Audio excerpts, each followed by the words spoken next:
केंद्रीय कृषि मंत्री शिवराज सिंह चौहान के बेटे कार्तिकेय की सक्रियता राजनीति में जगजाहिर है, लेकिन हैरान करने वाली बात यह है कि अब उनकी बड़ी पुत्रवधू और कार्तिकेय सिंह चौहान की पत्नी अमानत सिंह भी राजनीतिक में एंट्री को तैयार नजर आ रही है। बता दें कि रामनवमी के अवसर पर बड़ी पुत्रवधू अमानत सिंह भी भाजपा के स्थापना दिवस कार्यक्रम में न केवल शामिल हुई बल्कि कार्यकर्ताओं के बीच इमोशनल भाषण भी दिया। इस दौरान मंच से अमानत ने कहा कि वे क्षेत्र की बेटी और बहू के रूप में जनता की सेवा करती रहेंगी। उनके संबोधन को इस बात का संकेत माना जा रहा है कि भविष्य में वे भी क्षेत्रीय राजनीति में अपना दखल सीधे तौर पर दे सकती हैं।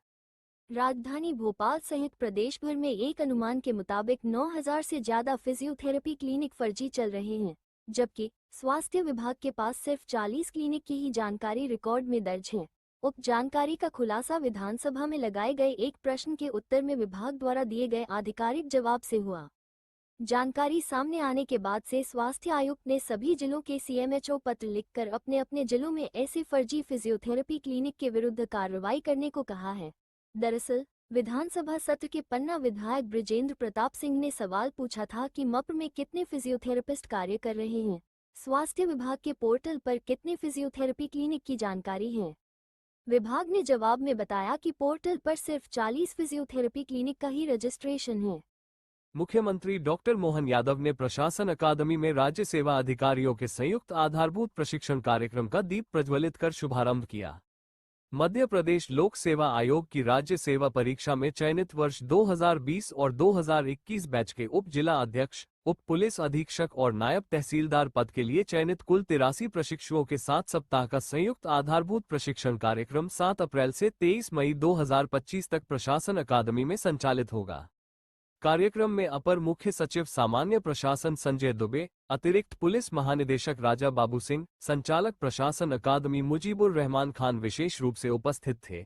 मुख्यमंत्री डॉक्टर यादव का प्रशासन अकादमी के महानिदेशक सचिन सिम्हा द्वारा पौधा भेंट कर स्वागत किया गया। प्रशिक्षण कार्यक्रम के शुभारंभ अवसर पर अकादमी संकल्प गान की प्रस्तुति हुई। 8 और 9 अप्रैल को हर विधानसभा क्षेत्र में सक्रिय सदस्यों के सम्मेलन होना है।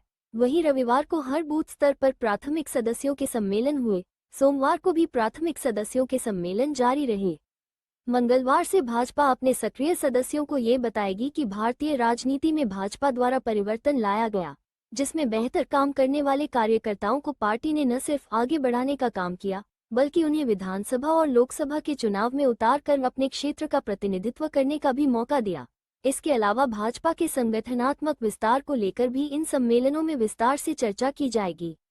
इसके साथ ही पिछले 11 वर्षों में विकसित भारत की यात्रा विषय पर संबोधन भी होंगे। कांग्रेस का 8 अप्रैल से 2 दिवसीय अधिवेशन गुजरात के अहमदाबाद में होने जा रहा है। इस अधिवेशन में मध्य प्रदेश से 90 नेता शामिल होंगे। इनमें सीसी, सीडब्ल्यूसी आदि में शामिल एमपी के नेता भी रहेंगे। इन सबको मंगलवार की सुबह तक अनिवार्य रूप से अहमदाबाद पहुंचने का कहा गया है। इस अधिवेशन में जिला अध्यक्षों को पावरफुल बनाने का संकल्प आ सकता है। इस संकल्प पर बड़े से लेकर छोटे नेता तक की नजर है। यहां पर मध्य प्रदेश कांग्रेस के दिग्गज नेता कमलनाथ, दिग्विजय सिंह, नेता प्रतिपक्ष उमंग सिंघार, पीसीसी चीफ सहित अन्य नेता शामिल रहेंगे। वहीं एआईसीसी की विभिन्न कमेटियों में शामिल कमलेश्वर पटेल, ओमकार सिंह मरकाम आदि नेता भी इसमें रहेंगे।